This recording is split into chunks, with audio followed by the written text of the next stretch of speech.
Monsieur Cuche, est-ce que vous ne sautez pas un peu en terrain hostile ici au Val de Travers? Alors, disons que ça fait 4 ans que j'ai une vision globale du territoire. Je sais qu'il y a une émotion au Val de Travers avec ce qui s'est passé concernant la candidature de Mme Lebel-Calam. Mais voilà, les décisions ont été prises et puis on va de l'avant avec la liste à 3.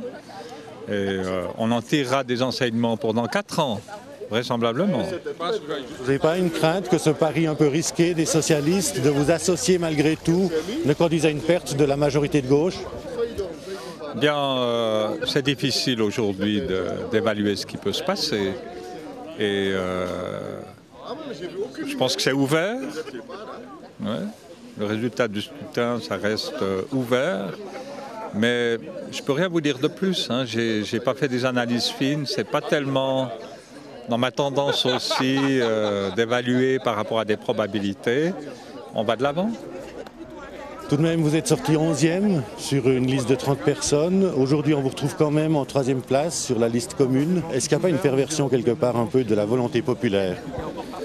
Mais la volonté populaire, elle pourra s'exprimer au 2e tour. Puis on verra ce que ça donne. Mais je tiens à préciser qu'on peut considérer le premier tour un peu comme des primaires et que, compte tenu du vote compact, les gens ont voté la liste de leur sensibilité politique. Il y a eu peu de transferts. Et le 2e tour va permettre les transferts et la sélection se fera aussi sur 6 personnes, alors qu'au premier tour, il y en avait 30. Donc c'était difficile aussi pour l'électorat de faire un choix quasi définitif sur 30 personnes. Ça sera qui selon vous, Cuche ou Gnegui? Mais nous nous retrouverons le dimanche vers 1h30, 2h, et puis nous la prendrons ensemble. Vous n'avez pas peur de votre sanction des femmes aussi au niveau du canton par rapport à l'éviction de Joanne Lebel-Calam? Alors, je l'ai déjà précisé plusieurs fois. Dans mon département, à chaque fois qu'il y avait un poste à responsabilité qui était vacant, j'ai demandé à qualité égale que ce soit une femme qui soit engagée à des titres d'ingénieur, comme au bureau des ouvrages d'art, comme l'adjointe aussi au service d'aménagement du territoire. Et puis dernièrement, l'adjointe au secrétariat général est une femme. Donc je n'ai pas de problème sur le fond avec l'engagement des femmes en politique. Mais elle pourrait en avoir un avec vous, puisque vous avez pris une place réservée d'après le vote, d'après le premier vote, à une femme. Oui, alors que je peux être responsable de beaucoup de choses, selon l'histoire récente, et toutes les responsabilités qu'on me met sur le dos.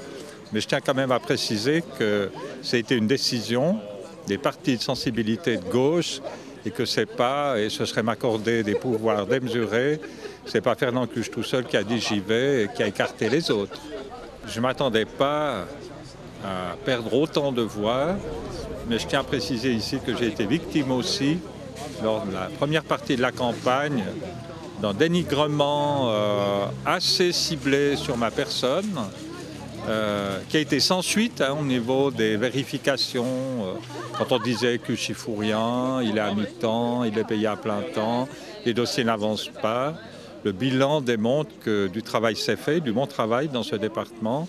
Et j'ai sous-estimé aussi l'impact de ce dénigrement, en particulier de l'UDC, et j'aurais dû réagir plus vite et donner des informations plus rapidement aussi sur l'activité dans le département. Je pensais que l'information passait, je me suis rendu compte que ce n'était pas le cas, mais je ne m'attendais pas effectivement à passer de 20 000 voix à 9 000 et quelques. Vous avez fait une croix sur la popularité? Mais j'ai toujours déclaré aussi que mes engagements ne visaient pas à être populaire ou à rester populaire.